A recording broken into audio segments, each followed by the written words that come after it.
and welcome to episode 7 of Synergy on Record. I'm Tawnya, Synergy Labs Marketing Director, and today we're tuning in virtually to meet with one of our industry experts, founder and CEO of Advise2Rise, Susy Martins. Thank you so much for being with us today, Susy. Hello, everyone. From my understanding and from talks amongst the office, you are the expert in all things HR, which I think is going to make for a really great chat today. So I'm super excited to have you here. And if my memory serves me correctly, you've been involved with Synergy Lab for over a year now, because I think I remember seeing you at our brand launch last spring, right? Yeah, that's right. Yeah, I started, probably about a year and a half ago working and partnering with Synergy Labs. So yeah, it's been great. I've been involved from a programming perspective, helping CEOs on the CEO visa coming to Canada to really think about what is their talent plan and how do you scale in Canada. So it's definitely been interesting and high impact work. Yeah, I mean, natural fit. And if my memory serves me correctly, again, you've been involved in a couple of different programs that Synergy offers, one being Pioneer, and then most recently, you've kind of been getting better acquainted with the TalentTrack program. So we can talk a little bit more about that as we kind of dive into the questions. But maybe let's kick off the episode by you just taking a moment to introduce yourself and Advise2Rise. Sure. So my name's Susy, and by way of background, basically, I've had 15 years of global corporate experience. So working both on the HR side as well as on the business side. And then from there, basically last 5 years, I've been working on the tech side. I've been chief people for two different unicorns in the innovation space, Applyboard and Clearco, and then transitioned into my own boutique HR consulting firm, which is Advise2Rise. And Advise2Rise focuses on HR strategic projects, as well as coaching in the innovation sector and partnering with the innovation like labs or like yourselves, right? Like as an HR resource. So a lot of variety. I call it like a portfolio career because you work with like tons of different companies. Right now I'm working with about 17 companies and 15 people from a coaching perspective. So never a dull moment. Amazing. Yeah, I like that because you probably get a taste of everything, if you will, for lack of better words. I've personally always been passionate about like people management and company culture and that sort of thing. I obviously didn't take that path career-wise, but I've always been super intrigued by topics like the ones that we're going to discuss today. I'm curious, what inspired you to choose this path for yourself? Was there a particular moment or experience that made you realize that this is where you wanted to be? Yeah, it's a good question. I think I actually have an unconventional HR path. I started off, business student. I worked in my first job with 3M. I don't know if you know 3M, forefathers of innovation, Post-it notes, lots of different innovative pieces, 3M. And I worked in French and English and customer service, and then went into finance, actually. And I moved to Europe for the rest of my 20s and basically worked in rotational programs with General Electric, learning finance, right? And then also corporate audit, which no one would have thought, including myself, that I would ever do.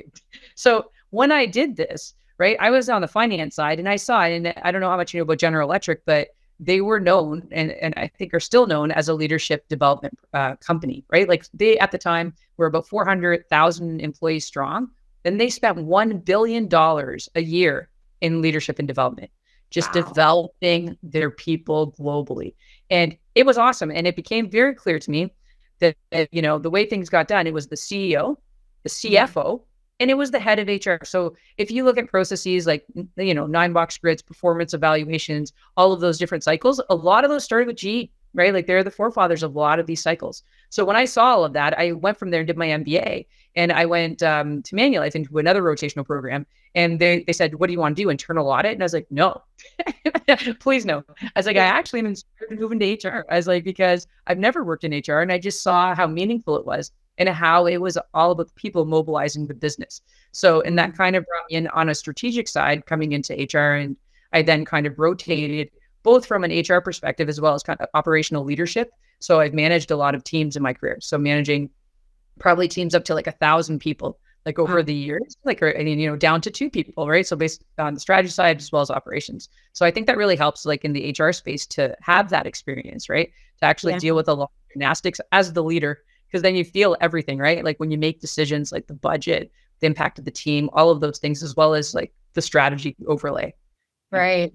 Yeah. I mean, lots of layers of experience there and working. I mean, I would be inspired having been a part of something like what you described at GE as well. That's very cool. As I mentioned, you've been involved with a couple of our programs in different capacities. In a nutshell, though, mostly providing HR related workshops and sharing insights around DEI. For those that are tuning in that aren't familiar with that acronym, it's a hot topic in the HR space right now, and represents diversity, equity, and inclusion. And that's going to be largely what we talk about today. Um, I mean, it seems like a very natural and organic fit for you to be a part of our programming, but I haven't heard myself the story of how you became involved with Synergy Lab, what led you to become involved with us, and why you decided to partner with us. Maybe you can share some insights there. Yeah. So when I started my business, actually, Paul Salazar, who you may know, do you know Paul? I So don't. so he's also involved in the synergy world, and he helps more on the immigration front. So he's an expert, from a recruitment perspective, as well as from, and like just helping people with their immigration and working in Canada. So when he knew like what you guys were doing with your programming, he approached me and he said, would you be interested in doing this? Then I kind of just fell in love. I love that it's, it's right in Oshawa, and I just see like a smart group of people, and Krista, like everyone really going for it, and so professional, well presented, really closely managing the different teams and groups of CEOs I've seen there. So I like the guys who are on the ground, your heart's in it, and lots of smart players fully engaged. So who wouldn't want to work with a team like this? Wow, we're going to quote that for a testimonial because that's fantastic. Thank you. And you're so right. I mean, our heart across the board, team wise, is so in it. We're so invested in our clients that go through, and so I think adding a resource like you makes a lot of sense.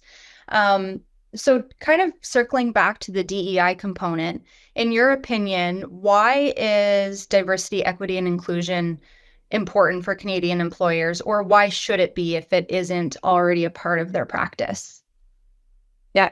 So I think like if you want to talk about D&I, and I would just add like right now there's a big trend of a new acronym called IDEA, which is D&I plus an A, I right? have So heard that's that, yeah. accessibility.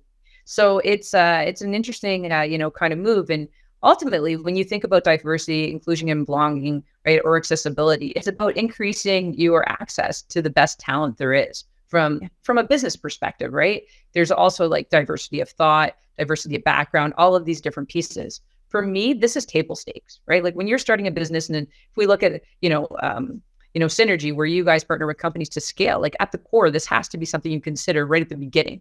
Yeah. Like if you start and everybody is purple and you have a team of all purple people, like if you're 200 purple people, then it's really hard to start bringing in green people, right? So it's just something that needs to be table stakes for any organization.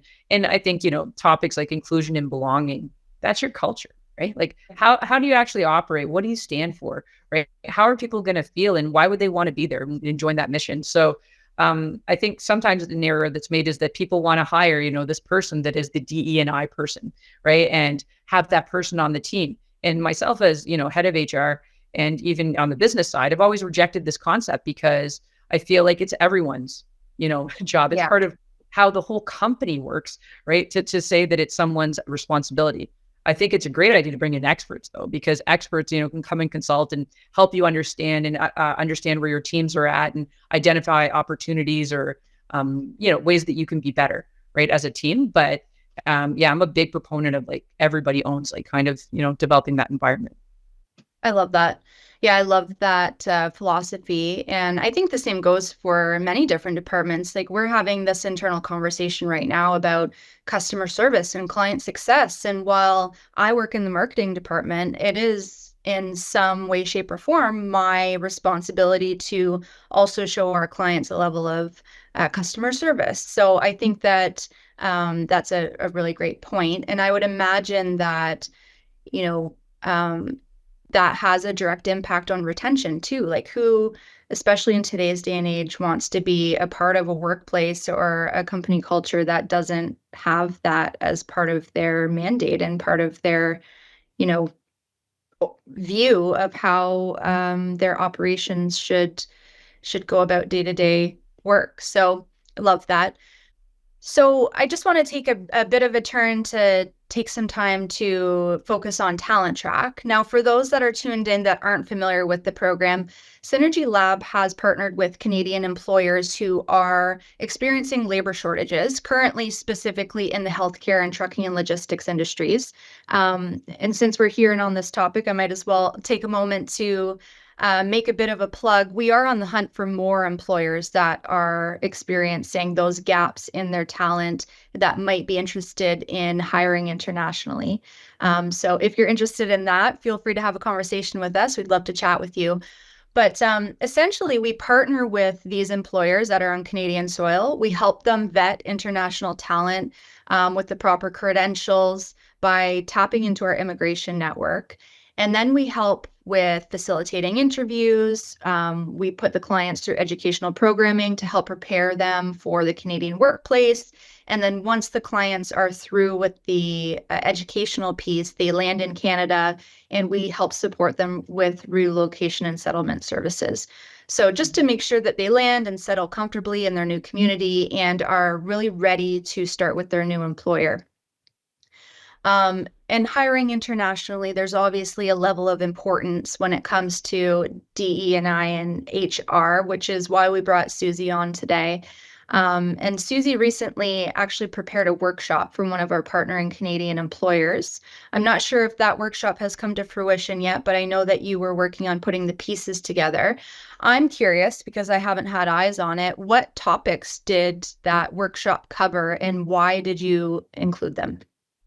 Sure. No, I enjoyed that overview of what's happening. And yeah, definitely plug that is a very high touch, hands-on support given by Synergy. And in terms of what I'm doing, it's about building inclusive teams, because if you're trying to manage through talent shortages and now you're engaging with a global workforce, in the example we're talking about PSWs, right? Personal support workers. So this is a population, very high in demand, across Canada, and also very demanding job. So it's like talking about like, how do you build like an inclusive environment, right? This is what the course was about. And it's like, one, like just being informed about, like, I think about what's going on and how much turnover there is, what's the population like, in this case, very, female centric, and like, what are their roles in their families, et cetera. And how do you manage that? Especially if you're, what's going on from a Canada perspective when these candidates land, and like, how do they feel like when they're, they travel all day, for example, in this line of work. So how do they stay connected and feel, connected as a team and have those supports, right? So a lot of my the program that I developed was like about being, one, informed of all of this, two, like, how do you become inclusive, right? And it's being intentional about some of those like, routines that you can have, right? Like, can you have like an engagement survey so you can understand how people are feeling? Because everyone's remote, it's hard to keep track, day to day, and maybe just having some check-ins, right? Or having different events that you might have, something like just sharing about pets. Pets channel is everyone's favorite, not offensive. Everyone likes an animal story, right? Like maybe sharing things like this that just create like fun, light. It doesn't have to be a crazy program, right? So it can be anything from, kind of like statistically analyzing it to just having like these, just intentional every month, having some sort of connection point, for example. Yeah. And the other, like, so that's really about the inclusive piece, and the intentional piece was also about like, do you build it into your onboarding? Like, if you're going to bring in all of these new people into the organization, I always say that the hiring, people spend so much time trying to hire. They're like, oh man, we really need someone. We have this gap, right? But then after, when it comes to onboarding, you never hear companies saying like, I am awesome at onboarding and I'm a proponent of A+ onboarding, because that's it, right? That's where it's at, right? Like, how are those first 90 days? Was it good for the employee? Was it good for the leaders? Was it good for the organization, the customers, all of that, right? So it's just talking about like, how do you formalize some of those pieces? And so that expectations are clear. You're coming from different countries. So like, you want to make sure that everybody knows like how things, it's an opportunity to talk about like how your organization works, what to expect, what does good look like, all of those pieces. And it seems like really base case type of discussions, but a lot of times we're moving so fast and you just want to fill the gap that you actually want to go through all of these different pieces to think it through, right? And that helps you be inclusive, right? And really learn all the best practices they might bring from where they're coming from, right? There's no reason to think that we have the best way here or anywhere, right? So it's to get people from everywhere. So. Yeah, no, absolutely. And I can imagine that having those practices in place too would help with retention and hiring internationals aside. I mean, to me, it just makes sense to have that as part of your operations, having it be safe and inclusive, and, fostering that positive company culture, regardless of whether you're hiring Canadians, whether they're already on Canadian soil or are native to Canada, or hiring internationally. I think that makes a lot of sense. So you've kind of touched on how they might do that. You've shared some examples. In your opinion, what are some of the biggest benefits for Canadian employers who do want to hire internationally? Because sometimes there could be a level of hesitancy. And I would imagine that you have conversations with employers to say, you shouldn't be hesitant, or here's how it might benefit your business. I know that you touched on adding a level of diversity in, hearing feedback from those international hires to better their operations. But is there anything else that you might add as a benefit for Canadian employers in terms of hiring international talent? Oh yeah, there's so many benefits, right? And in terms of the international talents, like I think skills has to be really high at that on the list. So if you're looking for a missing skill set, like there's somewhere on earth that is excellent at that skill set, right? Right. If you can't find it in Oshawa, right? Like, maybe there's pockets across Canada that might be good at something, right? Or maybe, you can hire like for back offices, right? Like when I used to work in corporate, like Philippines is amazing. People there, the service orientation, the accuracy, like I loved working with people in the Philippines in that industry. Same thing in Mexico. They have hubs, right? Eastern Canada, Halifax, they have hubs that are people that are very good at that. So it's looking at those concentrations from a talent perspective and really tapping into them. I think that's like a major benefit of looking across the board. So there's so many ways to modernize your workforce. So I think whether it's like through international, we gave you a lot of different examples there, but there's also different models you can use with the international or other local workers too. So yeah, no, very good. And I mean, the skills, the first point that you made is exactly why and how TalentTrack came to be, because, specifically in regard to the healthcare sector that we're working in, we're bringing over internationally trained nurses to become PSWs in Canada, and then they might have then the opportunity to continue their career as a nurse, maybe down the road, but it fills in that gap, and they're bringing over these amazing skills and work ethics that they have and helping fill in the gap. So all great points. I know we are coming up on time quickly here, so I just want to end the episode with a lighthearted question, less business talk and more personal story experience. Can you share a personal experience that you had that may have inspired this passion that you very clearly have about HR? I know you touched on your time at GE and 3M, and but is there any experience that you have had maybe that has led you to become so passionate, because it comes through very clearly? Yeah, I think over time, it's really been I was when I started working in an era of development programs, right? Like today, these don't really exist. Like, I would be in these rotational programs, like it'd be like invest in you and other people like you in a cohort that would rotate for like 2 years, 6 months here and there. And you have all of these leaders that invested so much time into you, right? And it was like built like it was like part of the fabric of the company, which is so hard to build, right? Where they care so much about you being successful and like seeing people progress. And I did 3 rounds of this in 3 different companies, through my career. So I think that like it's inspiring, right? And working with people, and I think the biggest like kind of thing that would make you really inspired to be in the people space and just helping businesses be successful is working in operations. When Yeah. you are a leader in operations, like I was a leader in finance, I was a leader in HR, I've been a leader in lots of different specialty areas, project management, etc. All these things, and all of those folks are, if you're in a functional area, very specialized. But once you become a leader in operations, it's like you could have an astronaut on your team or someone who dropped out of high school, right? Like it's everyone, it's anyone. No one actually, I don't think when they're in school normally, like they don't know they're going to be managing claims, for example. But it's very important that you manage them accurately when someone has a health claim, a travel claim, any type of claim, right?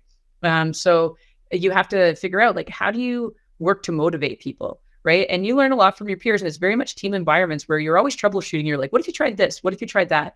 And I think working in that type of environment makes you creative. It's humbling, right? Because anything can happen, and you have to figure out how to move forward. And you're going to try things quickly and then pivot. So I think that's what got me to today. Kind of like all of these different types of experiences, but specifically, I think operations is a good highlight one that would really motivate you to want to figure out like how can you really strategize for the best ways that organizations can work, and how can you power up individuals in each of their roles. So it's a combination of all of it. But I think, I'm plugging for ops because ops never get any love. Ops is the area where it's like, if you hear nothing, that's good news. I never want you to talk about ops because I mean something that it went sideways and everybody's angry, right? So, but that's okay. You live through that too, right? So so many reps. So I'll put in a plug for that. Try around in ops.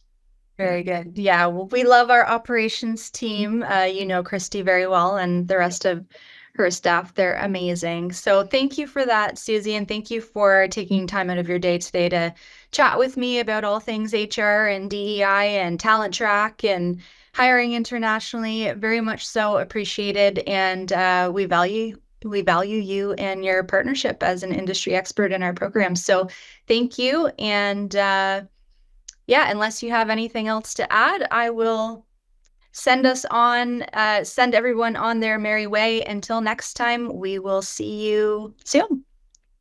All right. See you, Tawnya. Thank you for the opportunity. Have a great day. Thanks. Bye. Bye.